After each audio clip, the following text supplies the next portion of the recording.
Super Saravana ஸ்டோர்ஸ்ல December 16 இருந்து ஜனவரி 15 வரைக்கும் ஒவ்வொரு பிரான்ச்லயும் ஒரு கஸ்டமருக்கு ₹1,00,000 மதிப்புள்ள தங்க நகை பண்டிகை பரிசு. சொந்த வீடு வாங்க ஸ்டெப் ஸ்டோனுக்கு வாங்க. Step stone. இல்லை, இந்த தடவை பிஜேபி 0 எழுதி வச்சிருக்கேன். நான் சொல்றது பழிக்காங்கிறத ப்ராக்டிக்கலாக பார்த்துருவோம். ஏப்ரலில் ரிசல்ட் வந்துடுவேன். மேலே திருநெல்வேலிக்குள்ள வீக்காக இருக்குது திமுகவுக்கு கிறிஸ்டியன் ஓட்டு, அதனால் அதை ஸ்ட்ரென்தன் பண்ணணும்னு சொல்லி தான் எல்லாரும் சேர்ந்து பிடிச்சி அமைச்சிட்டாங்க. நான் ஒரு ஆள் கிடந்து அப்போஸ் பண்ணி நான் போகவும் இல்லையே, அப்போஸ் பண்ணிகிட்டே கிடந்தேன். கேட்டிங்களா? அப்போ இவ்வளோ தூரம் இருக்கும்போது இந்த தகவலெல்லாம் நான் யாருக்கு, விஜய் கூட இருக்கிற நிர்வாகிகளுக்கு நான் அனுப்புனாலும் அங்கேருந்து ஒரு அசைவும் இல்லை, ஒன்றும் இல்லை. இப்போ விஜய் ஒரு கட்சியில் போய் நான் மெர்ஜானா நான் ரோட்டில் தான் உட்காந்துருக்கணும் பார்த்துருது. எனக்கு அந்த சீனை பார்த்தோன்னே எனக்கு ரொம்ப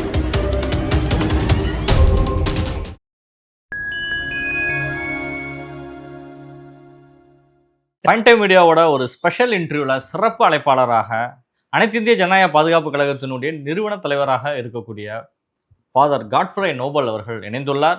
கேட்பதற்கான கேள்விகள் நிறைய இருக்கின்றன. வாருங்கள் நிகழ்ச்சிகள் சொல்லலாம். வணக்கம். வணக்கம். இப்ப நயினார் நாகேந்திரன் ஒரு பக்கம் பயணம்லாம் போயிட்டு இருக்கிறாரு, அண்ணாமலை ஒரு பக்கம் பிஜேபி பிரச்சனை போயிட்டு இருக்கு. இல்ல, இந்த தடவை பிஜேபி 0 எழுதி வச்சிருக்கேன். நான் சொல்றது பழிக்காங்கிறத ப்ராக்டிக்கலாக பார்த்துருவோம். ஏப்ரலில் ரிசல்ட் வந்துடுவேன். மே ரிசல்ட் தெரிஞ்சிடும். எனக்கு என்ன பொறுத்தவரை 4 போனவரை எடுத்தாங்கல்ல, 4 வராது, 0 தான் வரும், வராது. எந்த இடத்துல பாரு, ஏன்னா 4 ஜெயிச்சிருக்காங்க, ஐடிஎம்கோட அலைன்ஸ்ல இருக்காங்க. நயினார் கொஞ்சம் பவர்ஃபுல்லா அவர் தொகுதியில இருப்பாரு, மற்றவங்களும் அது போன்ற கட்சியில இருக்கிறவங்களும் ஒவ்வொருத்தரும் அந்தந்த தொகுதியில பவர்ஃபுல்லா இருக்கதானே. இல்ல, கூட்டணி சரியில்லை, உள்ள மக்கள் ஒற்றுமை இல்லை. நான் எல்லா நிர்வாகிகள்ட்டையும் பழகிறேன்ல. எடப்பாடி பேரவையில என்ன குரூப்ல சேர்த்து வச்சிருக்காங்க. யாரு வேலுமணி பேரவைன்னு ஒண்ணு இருக்கு, அதுக்குள்ளே என்ன சேர்த்து வச்சிருக்காங்க. திருநெல்வேலி இப்படி இருக்கு, வேலுமணி பேரவை, எடப்பாடி பேரவைலாம் இருக்கு. எல்லாம் உள்ள போடுற சிக்னல் மெசேஜஸ் எல்லாம் நான் பார்த்துக்கிட்டு தானே இருக்கிறேன். இது இந்த தடவை மக்கள் அந்த கட்சிக்காரங்களே ஒரு அதிருப்தியில தான் இருக்காங்க. கட்சியில் உள்ளவங்களே அதிருப்தியில தான் இருக்காங்க. அதிமுகவே உள்ள தொண்டர்கள் நிர்வாகிகள்லாம் அதிருப்தியில இருக்காங்க. இது எப்படி போய் சேருமோ, கரையேறுமா அந்த கப்பல் அப்படிங்கிற ஒரு கேள்விக்குறியோட பயத்தோடு இருக்காங்க. ஒருவேளை ஓபிஎஸ் டிடிவி தினகரன் அந்த அலைன்ஸ்குள்ள வந்துட்டாங்கன்னா, கட்சிக்குள்ள தான் சேர முடியாது, அலைன்ஸா வந்துட்டாங்கன்னா அதுக்கு தான் இப்போ கிரீன் சிக்னல் எடப்பாடி கொடுத்துட்டாருன்னு சொல்றாங்களே. அதுக்கு இப்போ இவங்க முடியாதுன்னு சொல்லி தற்கூரி இருக்குன்னு திட்டுறாங்கல்ல. யாரு நம்ம அவர் பேர் என்ன, வைத்தியலிங்கம் ரொம்ப தாறுமாறா திட்டாரு. இனி எப்படி சேருவீங்க? அரசியல் அவங்க திட்டிக்கிறதும் அவரு தலைமை நாங்க ஏத்துக்கிற மாட்டாங்க. இப்பதான் பீக் டைம், இன்னும் டைம் இல்லைல்ல. கடைசி பீக் டைம் அவர் தலைமை ஏத்துக்கிற அப்படியே வேற யாருனாலும் போடுங்க. அப்படிங்கும்போது அவர் எப்படி விட்டு கொடுப்பாரு? நீங்களா இருந்தாலும் நானும் இருந்தாலும் கடைசி வரைக்கும் உயிர் போக வரைக்கும் முயற்சி எடுத்து தான் பார்ப்பாங்க. அதனால அது எப்படி முடியுங்கிறது தெரியல. இது மொத்தத்துல அத்தனை கட்சியுமே தடுமாற்றத்தில் இருக்கு பாருங்க. நான் விஜய்க்கு அவருக்கு சப்போர்ட் பண்ண போய் இதுவரைக்கும் திமுகல இருந்து கிறிஸ்தவ நல்லெண்ணெய் இயக்கத்துல திருநெல்வேலியில கிறிஸ்துவ நடத்தி சரித்திரமே கிடையாது. அப்போ திருநெல்வேலியில எங்க டயசிஸ்ல நடத்துறான், சிஎஸ்ஐல அப்ப எப்படி போக்கஸ் பண்றாங்க? இனிகோ நடத்துறான்னு யாருக்கு? ஸ்டாலின்ல வர்றாரு. ஆமா, கனிமொழி வந்தாங்க, அத்தனை அமைச்சர் வந்தாங்க, அத்தனை தொண்டர்கள் நிர்வாகிகள் எல்லாம் உட்கார்ந்துருக்காங்க. ஆமா, புரியுதா உங்களுக்கு? இதை விஜய் புரியணும். நான் இவருக்கு சப்போர்ட் பண்ணி அங்க கலைக்கேன் ஃபவுண்டேஷனை. யாரு? திருநெல்வேலி, தூத்துக்குடி அந்த பக்கம் உள்ள மக்களை நான் கலைக்கேன். நான் இப்ப நான் எல்லா குரூப்லயும் இதை போஸ்ட் பண்ணுவேங்க. நான் வெறுமையா அதை பேசிட்டு போறதோடு கிடையாது. அத்தனை போஸ்ட், அத்தனை குரூப்லயும் நான் போஸ்ட் பண்றேன். சிஎஸ்ஐடிஏ, சிஎஸ்ஐ குரூப் அவ்வளோத்தையும் நான் போடுறேன். எல்லாரும் பாக்குறாங்க. எல்லா சிஎஸ்ஐல உள்ள மக்கள், ஆமா, எல்லாருக்கும் பட்டி தொட்டியெல்லாம் போகுது. நீங்க மீடியா வழியா போறது வேற, நான் தனியா போஸ்ட் பண்றது வேற. அப்ப இது போகும்போது இதெல்லாம் உளவுத்துறை ரிப்போர்ட் எடுத்து தான் என்ன செய்றாங்க, திருநெல்வேலிக்குள்ள வீக்கா இருக்கு திமுகவுக்கு கிறிஸ்டியன் ஓட்டு, அதனால அதை ஸ்ட்ரென்தன் பண்ணணும்னு சொல்லி தான் எல்லாரும் சேர்ந்து பிடிச்சி அமைச்சிட்டாங்க. நான் ஒரு ஆள் கிடந்து அப்போஸ் பண்ணி நான் போகவும் இல்லையே, அப்போஸ் பண்ணிட்டே கிடந்தேன். கேட்டிங்களா? அப்ப இவ்வளவு தூரம் இருக்கும்போது இந்த தகவலெல்லாம் நான் யாருக்கு, விஜய் கூட இருக்கிற நிர்வாகிகளுக்கு நான் அனுப்புனாலும் அங்கிருந்து ஒரு அசைவும் இல்லை, ஒன்றும் இல்லை. இதனால பாதிப்பு அவங்களுக்கு தான், எனக்கு ஒன்றும் இல்லை. நான் தான் சொல்றேன், நான் இந்த கொஞ்ச நாள் பார்ப்பேன். கொஞ்ச நாள் இந்த டிசம்பர் 31, அதுக்கப்புறம் நான் ஜான்வரிக்குள்ள நான் எங்கேயா செட்டில் ஆகி தான் ஆகணும். காங்கிரஸ் போவீங்க ஃபாதர், இல்லைன்னா ஏடிஎம்கே போலான் இருக்கலாம், தாய் வீட்டுக்கே போலான் இருக்கலாம், திமுக இப்போ என்கிட்ட உள்ள நிர்வாகிகளும் என்னுடைய குடும்பத்துல முக்கியமானவங்களும் காங்கிரஸ்ல நீங்க சேர்ந்து தேசிய பொறுப்பு வாங்கிட்டு இருங்க. காங்கிரஸ் இருக்கு போனால் பொறுப்பு நிச்சயம் மெர்ஜி பண்ணுங்க, தனியா இருக்க வேண்டாம், மெர்ஜி பண்ணுங்க, கட்சியை மெர்ஜி பண்ணிக்கலாம். ஆமா, இப்ப விஜய் ஒரு கட்சியில போய் நான் மெர்ஜானா நான் ரோட்டில் தான் உட்காந்துருக்கணும் பார்த்துருது. எனக்கு அந்த சீனை பார்த்தோன்னே எனக்கு ரொம்ப பயமாயிட்டு. இத்தனை நாட்களா விஜய்க்கு ஆதரவா வந்துட்டு பல இடங்கள்ல பேசிட்டு இருந்தீங்க. உங்களுடைய எல்லா நேர்காணலையும் ஆமா. அந்த அளவுக்கு நீங்க, ராவுத்தர் இப்ராஹிம் போன்றவர்கள் நிறைய பேர் வந்து விஜய்க்கு ஆதரவா பேசிட்டு இப்ப எல்லாருமே ஒரு விரக்தியினுடைய உச்சத்துல வந்து இல்லைங்க, பேசுற மாதிரி கிறிஸ்மஸ் ஃபங்க்ஷன்ல எப்படி வச்சிருந்தாங்க நிர்வாகிக? புசி ஆனந்த், ஆதவ் அர்ஜுனா, நிர்மல் குமார், எல்லாரும் எங்க உட்காந்துருந்தாங்க? ஸ்டேஜுக்கு ஆப்போசிட் சைட்லங்க. அப்போ நான்லாம் அந்த ஸ்டேஜில் போய் என்னால வாழவே முடியாது. அப்படி இருக்கு. விஜய் அந்த இடத்துல ஒன்மன் ஷோ தானே பண்ணிட்டு இருக்கு.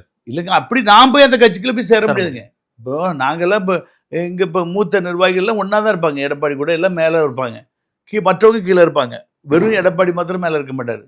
அது அந்த திராவிட கட்சியில அந்த மாதிரி ஒரு ஆமா, பாணியா இருக்கு. திமுக ஆனா வும் தாவேகா இருப்பாங்க. ஒரு புது ஸ்டைல வந்து பின்பற்றுறாங்க. அப்படிங்கும்போது நம்மளால தலைவர் அந்த மட்டும் தான் கட்சிக்குள்ள போக பேசுறாரு முடியாதுங்கிறேன். ஸ்டேஜ்ல. அந்த கட்சிக்குள்ள போய் இப்படி கீழே போய் உட்கார்ந்துருக்க முடியுமா? ஸ்டேஜ்லயே தலைவர் மட்டும் தான் பேசுறாரு. ஈரோட்ல கூட்டல மட்டும்தான் வந்து மத்தவங்களுக்கு பேச வாய்ப்பு அது கொடுத்தாங்க. என்ன மொத்தத்துல ஒரு நிமிஷம் ஒரு நிமிஷம் பேச கொடுத்துறாரு. இது புது ஒரு trend-ஆ- நிமிஷம் தான். விஜய் ஒரு புது ட்ரெண்டா கிரியேட் பண்ற மாதிரி கிரியேட் பண்றாரு. இல்லைங்க, அப்படி பண்ணும்போது நம்மலாம் தகுதியை இழந்து அப்படி போய் நிற்க முடியாது. அவர் தலைவர் வருவா சொல்லிட்டு ரோட்டில் போய் வந்துட்டு இருக்க முடியாது. அப்படி ஒரு பிழைப்பு வேண்டாம், அப்படி ஒரு பதவி வேண்டாம், அப்படி ஒரு அரசியலும் வேண்டாம். வேண்டாம் அப்படிங்கிறது. அது எதுக்கு? சி, வாழ்ந்த மரியாதையோட நிமிந்து வாழ தெரியணும். இல்லை மண்டி போட்டுலாம் வாழவே முடியாது. இந்த தவளை விஜய் அவர்களுக்கு தெரியாம தான் இருக்குதா? யாரு இது போன்று வந்துட்டு கட்சி தெரியல. அவரு இந்த ஃபார்மால உருவாக்குறாரா இல்ல இவங்க தான் அவரை இப்படி ஆக்குறாங்களான்னு எதுன்னு தெரியவில்லை. எல்லாரும் குட்டி ஜெயலலிதாங்க, நான் 2 மடங்கு ஜெயலலிதாங்க. அவர் சொல்றாங்க குட்டி ஜெயலலிதா அப்படிங்காங்க. நான் டபுள் தி ஜெயலலிதாங்க. ஏன்னா ஜெயலலிதாவோட எல்லாரையும் தூர டிஸ்டன்ஸ் கீப் அப் பண்ணுறது தான் இருக்குது. ஏன்னா நான் அவங்க வீட்டுக்கு 32 தடவை போயிட்டு இருந்தேன். இன்னைக்கு நான் எந்த தகவல்னாலும் உடனே பரிமாற்றம் ஆகும். அவங்களுக்கு கடைசியாக புனிதர் அன்னை தெரசா விருது கொடுப்பதுக்கு செப்டம்பர் 21 போயிருக்கேன். அவங்க 2016 செப்டம்பர் 21 போயிருக்கேன். 22 ராத்திரி அவங்க என்ன பண்ணுறாங்க, ஹாஸ்பிட்டலேஷன் ஆகுறாங்க. அப்பவும் அவங்க உடனே ரெஸ்பாண்ட் பண்ணாங்க. அதான் ஆச்சரியம். தாமஸ்னு ஒரு இன்ஸ்பெக்டர், உளவுத்துறை போலீஸ், கார்டனில் உள்ளவர். அப்போ போயஸ்கார் வந்து எனக்கு ஃபோன் வருது. பண்ணிட்டு இப்படி நீங்கள் வந்து அம்மாவுக்கு வந்து புனிதர் அன்னை தெரசா விருது கொடுக்கேன்னு சொல்லியிருக்கீங்க, அது அன்னை தெரசான அது கேத்தலிக்கு எதிர்ப்பு வருமானு என்கிட்ட கேட்டாங்க. அப்புறம் நான் இல்லை நான் ஒரு ட்ரஸ்ட் வச்சுருக்கேன், ஜேஎஸ்எம் நோபல் தெரசா கல்வி அறக்கட்டளை, எங்கள் அறக்கட்டளையிலேருந்து நாங்கள் உங்களுக்கு வந்து அவார்டு கொடுக்குறோம், அதனால ஒன்றும் கிடையாது அப்படின்னு சொன்னேன். அப்போ அம்மா சொன்னாங்க, இப்போ ஷார்ட்டாக வைக்க முடியாது, கிறிஸ்மஸ் ஃபங்க்ஷன் ட்ரேட் சென்டர் நடக்கும், அன்னைக்கு இதையும் அதையும் சேர்த்து பண்ணுவோம். பாருங்க, அவ்வளோ பெரிய கிரேட் லைடருக்கு நான் வந்து அவார்டு கொடுக்க போனேன்.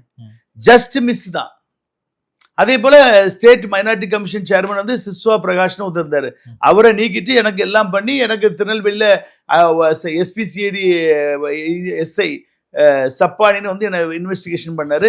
இங்க ஐஎஸ் இன்ஸ்பெக்டர் ஒருத்தர் வந்து சென்னை அட்ரஸ் பண்ணி எல்லாரும் போய்ட்டு ஐஜி இன்டெலிஜென்ட்ல இருந்து அம்மாவுடைய தீவிர விசுவாசி அப்படின்னு ஒரு வரியில கொடுத்து எனக்கு எல்லாம் ஓகேங்க. ஜஸ்ட் மிஸ் தான். அம்மா இருந்திருந்தாங்க நம்ம கதையே எங்கேயோ எல்லாரும் சொல்லுவாங்க, அம்மா மாத்திரம் உயிரோடு தான் நீங்க உங்க பக்கத்துல வர முடியுமாமாங்க.